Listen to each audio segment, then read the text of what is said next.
Hey yo, print went to data, calls went to text, planes turned to drones, robotics in effect. Everybody using apps just to place a few bets. With Media 2.0, what's coming next?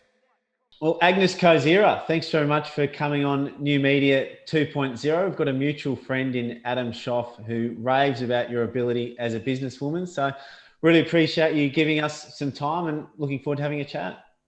Wonderful. Likewise, it's a pleasure to be here with you.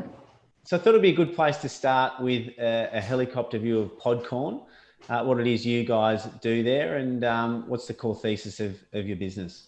Yeah, absolutely. So with Podcorn, we are a marketplace that connects brands and podcasters for native brand integrations. We're really striving to solve discoverability of podcasters for brands, making it easy to find the right creators to work with, as well as scalability in terms of streamlining the entire process from finding the creators to getting the content distributed to different distribution platforms and monetization for creators.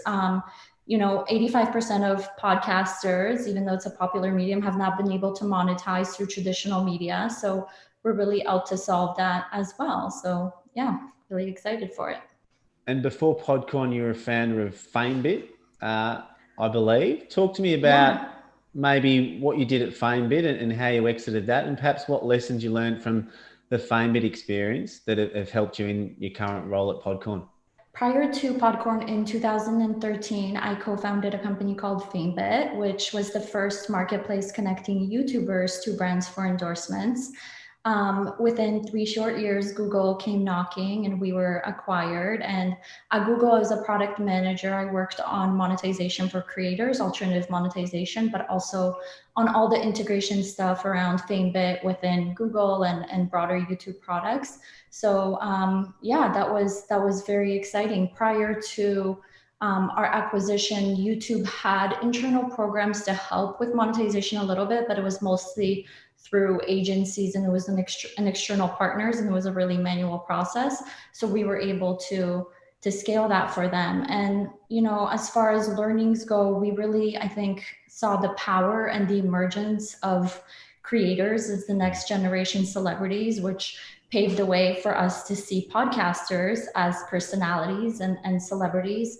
And we also saw the power of the long and mid-tail creator, which, at the time when we started FameBit, it really was sort of multi-channel networks and agencies focusing on the top and biggest talent, but no one was really seeing the power of what it means, even if you have 50,000 subscribers, or in this case, downloads, and what you can do for brands as long as you are within the right industry.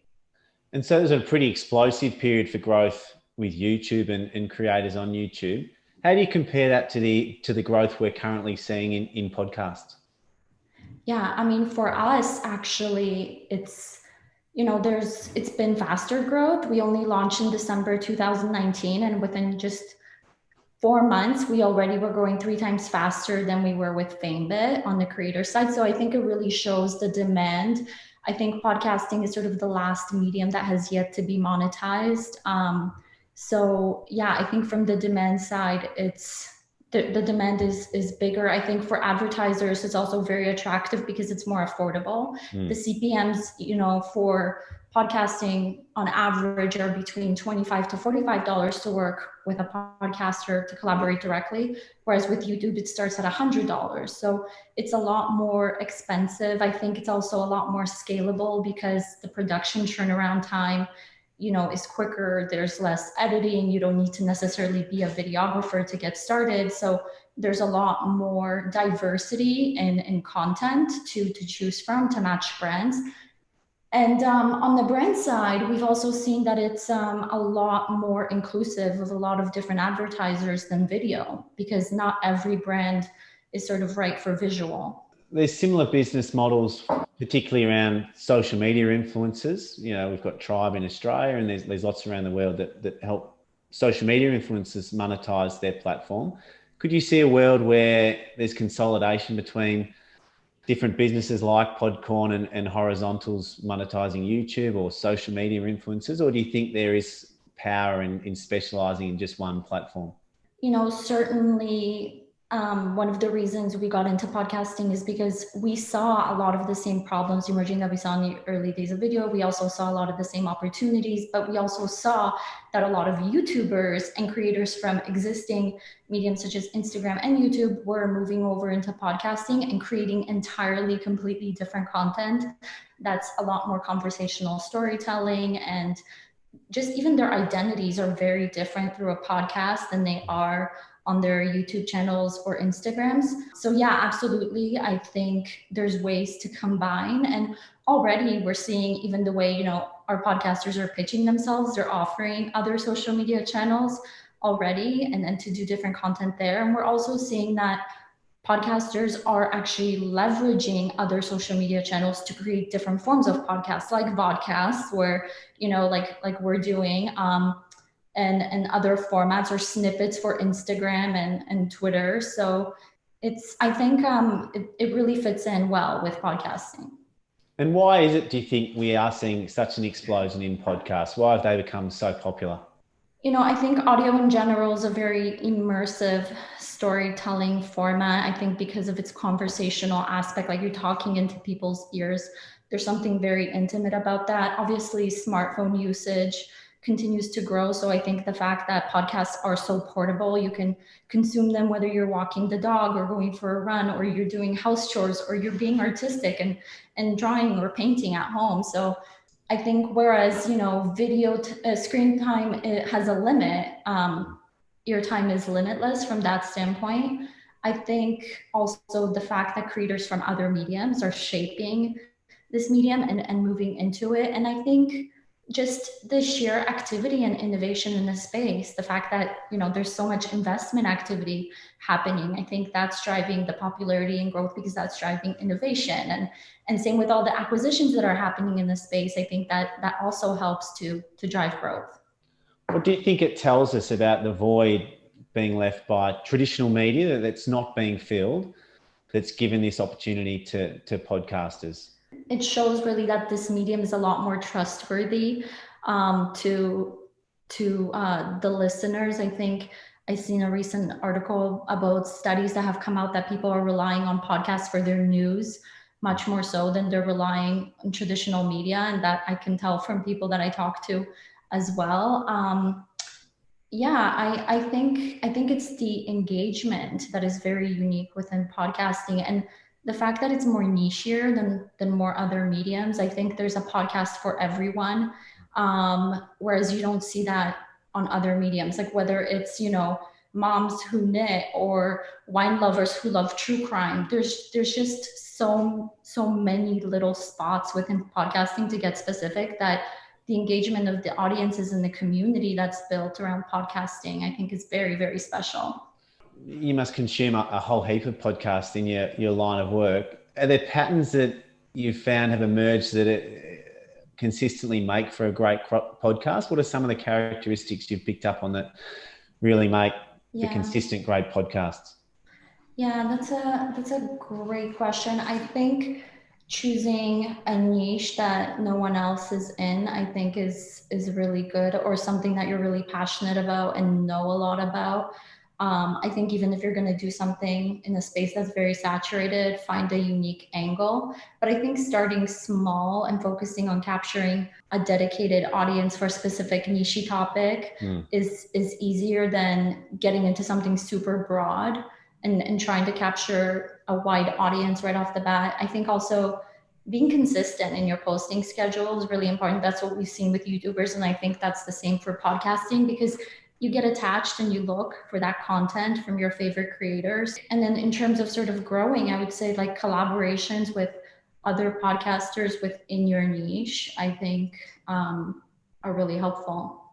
And does that consistency of posting need to be like once a week is the optimal amount, or it doesn't so much matter how regular it is, just so long as it's consistent, whether it's once a fortnight, once every 3 days, once a month? Yeah, I don't think, I think more content is always better, because you're more top of mind for your listeners, whether it's their daily commute somewhere or their run, or they integrate you in part of their routine. And they can obviously, when there's more content available, they can consume it whenever they want and get a lot from you. But no, I mean, I don't think there's a general rule, whatever works for you, whether that's twice a week or twice a month, I think. But yeah, I would say more is definitely better. So at least from what I've seen, that works. And are you starting to see the popularity of podcasts start to create challenges for some traditional media, particularly radio? It's very different. I think podcasting has in many ways diversified content creation, audio content creation, and also distribution, but also just in comparison to radio, there's so much choice and diversity in podcasts. Like we said, there's a niche for everything. Whereas with radio, you're kind of, as a listener, you get what you get. You tune in to the content that's being delivered. There's not as much choice. And yeah, so I think from that perspective, that's a challenge. And I think because of that, because it's sort of like whichever content you tune into, there's more of a challenge with engagement and loyalty that I think podcasting wins on, because again, you're cultivating that niche audience around your niche topic that I think you don't so much do with traditional media like radio. There's also a different relationship with sponsorship in radio too, I guess, where a sales team will sell to a wide variety of sponsors, and those sponsors aren't necessarily buying into the philosophy and mindset of each and every single presenter that comes on the radio. So you could probably take a lot less risk on radio because there's not that nuanced approach to sponsorship as well.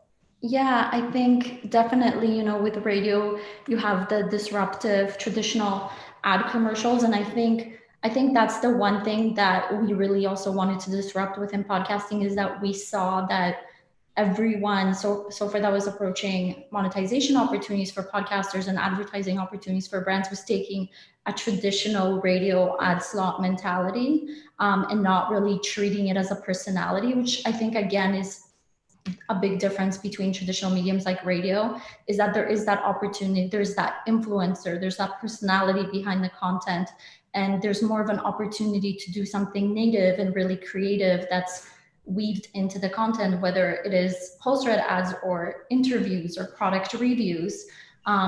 So from that perspective, there's a lot more flexibility for advertisers to do something that resonates a lot better. And I'm not sure what the radio rating system looks like in America, but in Australia, it's incredibly archaic, whereby it's basically a questionnaire where people will get asked, what radio did you listen to this week? And they'll answer it as best they guess.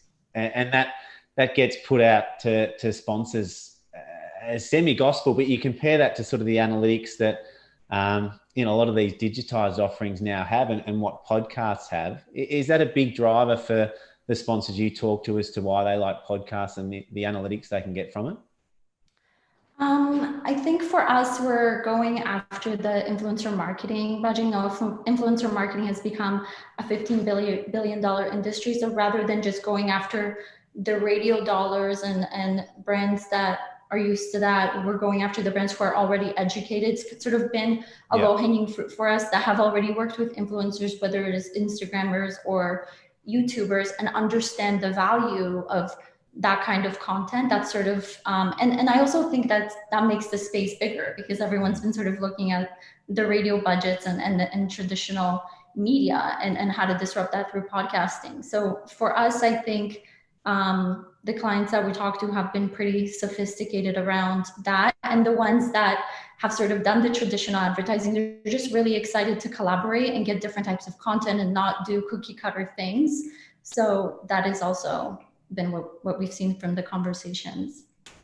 And in terms of some of the media trends we've seen that have been and potentially gone already in recent history, I remember about 10 years ago, there was an explosion of female focused blogs, and they really started to take off, often based around motherhood and parenting and things like that. And then it felt like Instagram, when it became uber popular, really disrupted that, and those same bloggers could get much of their message across the Instagram platform, and those blogs sort of dwindled in popularity.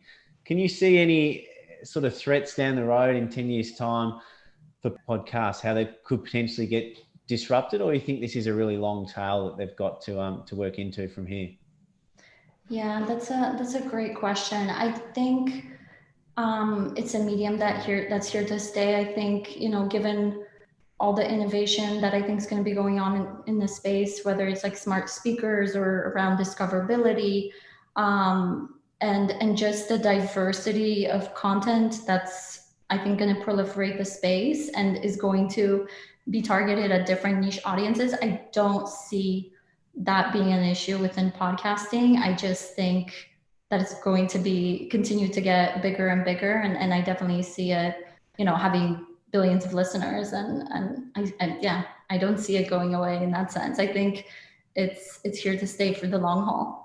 And so you've mentioned the listeners and the scalability of podcasts, which is so important. What are the other keys to monetizing a podcast?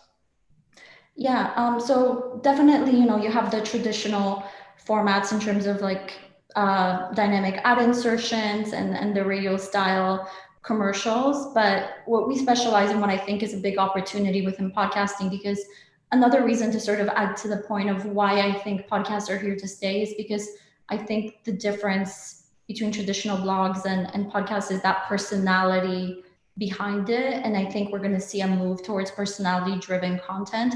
So a big monetization opportunity for podcasters and a way for them to monetize beyond just sort of CPMs and, beyond them being measured by their downloads is through brand partnerships and doing things that fit their content and actually that their listeners might enjoy. So that's what we allow, and we allow podcasters to price themselves. So it's not just based on your downloads, but based on other things such as your niche or your expertise within a given area or topic. So there's other values that we are bringing to show to brands that it's not just size of podcaster, and a download is not equal a download. It depends on who is the right fit for you. So, if you're a finance podcast, we help you find brands that are within your space that actually make sense for your listeners and can help your listeners. And so if it's a niche topic and you may not have as many views as a different podcast, but the value of your customer is let's say you had a niche podcast on expensive jewelry or sports cars. Is there the potential that podcasters could monetize that higher because they're talking about such a high value product that the value per potential customer is higher? I think it's just about the fit. So, if you are even in a small niche and let's say there's less podcasters doing what you do, that's actually more valuable to the advertiser because there's a direct connection and they need your expertise. For instance, we have clients such as Lumen. They're a product that helps hack your metabolism. So they saw 300% return just by working with podcasters within their fields who focus on fasting or metabolism. And they're regarded as experts, and they actually would interview the brands and be more journalistic about it and ask the tough questions that, that they think their listeners might want to know about. So I think it's about the fit. And if you can show the brand why you are uniquely positioned to feature them and why it's a fit for your audience, or if you're a big fan, and passion goes a long way too, I think, in both selling products, but also just in having great brand relationships. So that's how we've seen creators been able to command more money. And it's generally a free/advertising model for podcasts at the minute. I think there's some podcasters, I think Sam Harris might have a pay per podcast model. Do you think that's a trend that we could see emerging, or you think it'll be a free/advertising model for the foreseeable future?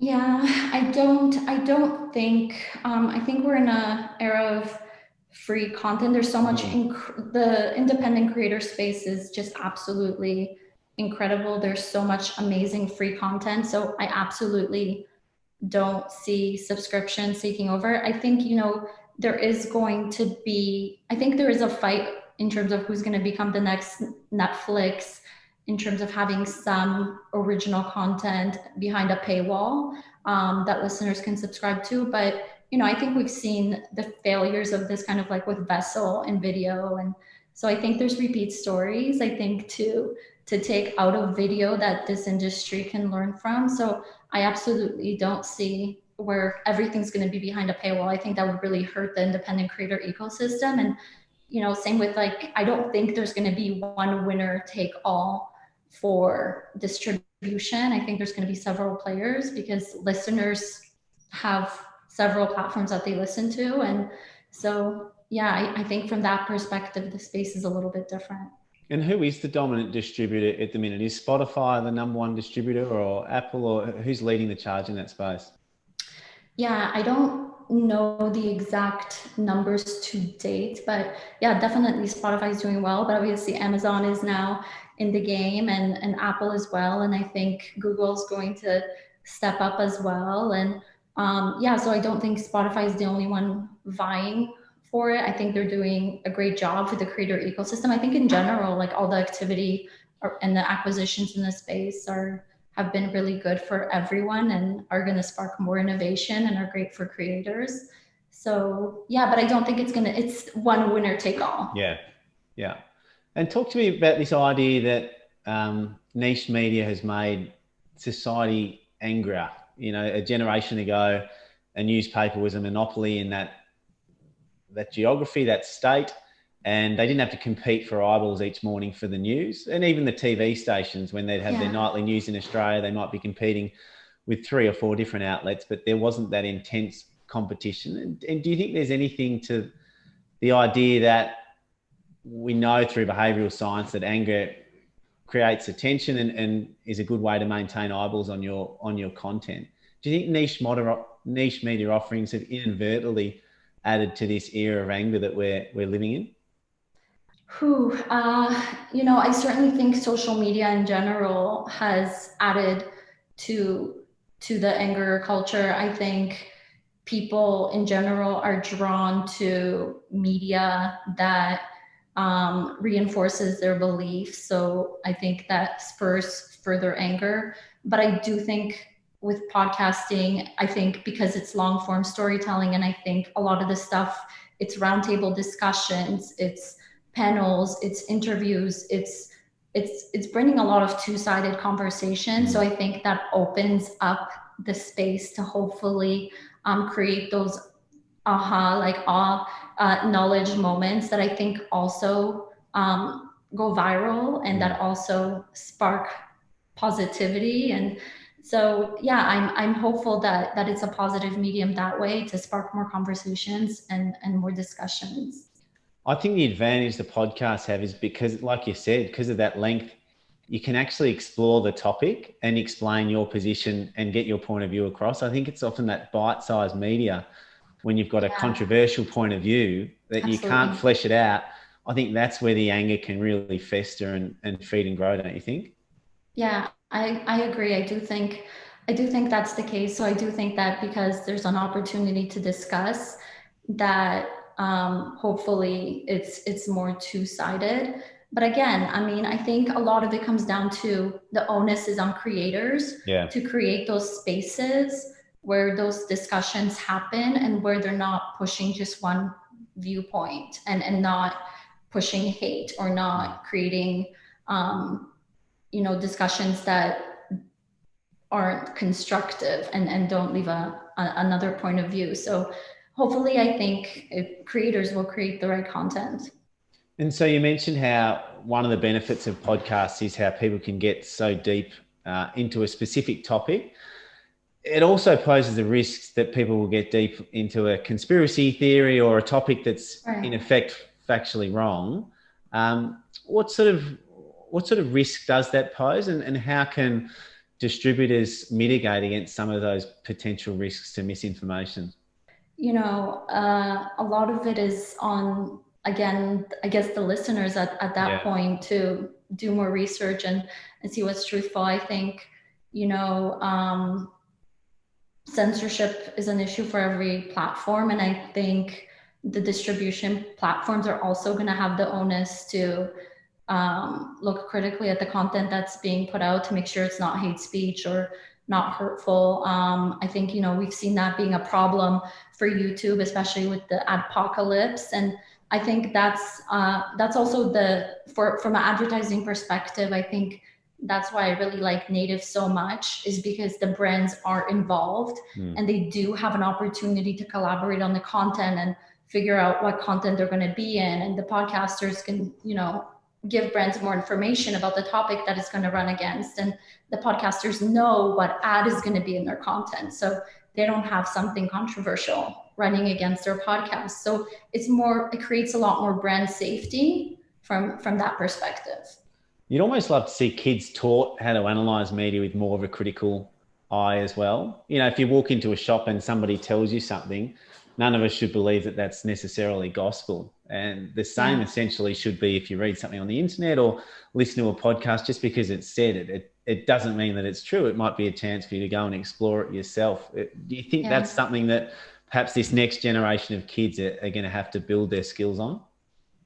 Yeah, I think so, absolutely. But I also think in podcasting, we need more of a community. I don't think it's yet sort of a two-way conversation. It's still consumed the way sort of television would be. There's no dialogue with your fans. So I think over the years, as podcasting continues to grow, I think we're going to see more development around that community aspect, so that there could be that dialogue, so that listeners and consumers of that content can see what others are saying and can be influenced by that as well, versus just what they're consuming through the content that they're listening to. So I definitely think that the community aspect of it needs to be a little bit more developed. And I think that will also help create more free space and better learning.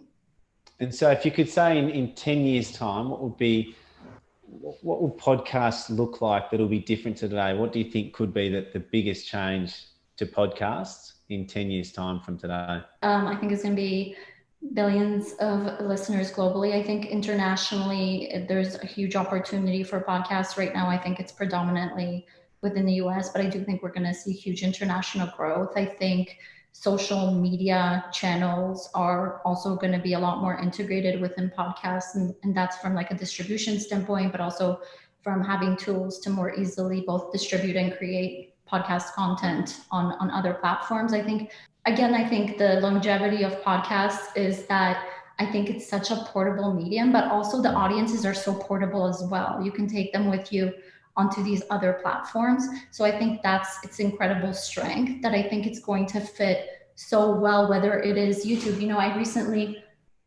read a Verge article, I think it was from last year, that said how creators are turning YouTube into a podcast network. And I think that's so true. I think other networks are going to start to become dominated by podcast content, whether it's bite-sized on, Instagram, or whether it's more video content on YouTube that's podcasts, and other formats. So I definitely think we're going to see that. And also the community aspect, I think that's going to be a big thing as well. If cars could drive themselves, do you think people would listen to a podcast just through their ears, or do you think they'd watch it through a video? I think they both. I mean, I think it depends. I think video, is very unique, because sometimes, I know a lot of people turn off the visual and they still listen to the audio in a video. So I think it's a personal preference. And I think it depends on the content. I think certain creators are very animated and it makes sense to watch, whereas certain content is better just listen to. But I definitely think that, I do see that, which is why I think podcasts are so popular and so many creators do them, because it's that extra added sensory element. Brilliant. Well, I'll have to pin you down post conversation to get some feedback on how my podcast and vodcast can get better. But it's been a brilliant chat. I know you've got plenty on, so really appreciate you taking the time and teaching us a bit about Podcorn and what the podcast movement's going to look like in the future. Likewise, it's been an absolute pleasure. Thank you for having me. Thanks, Agnes. If you're enjoying New Media 2.0, make sure you subscribe to Chris Judd Invest.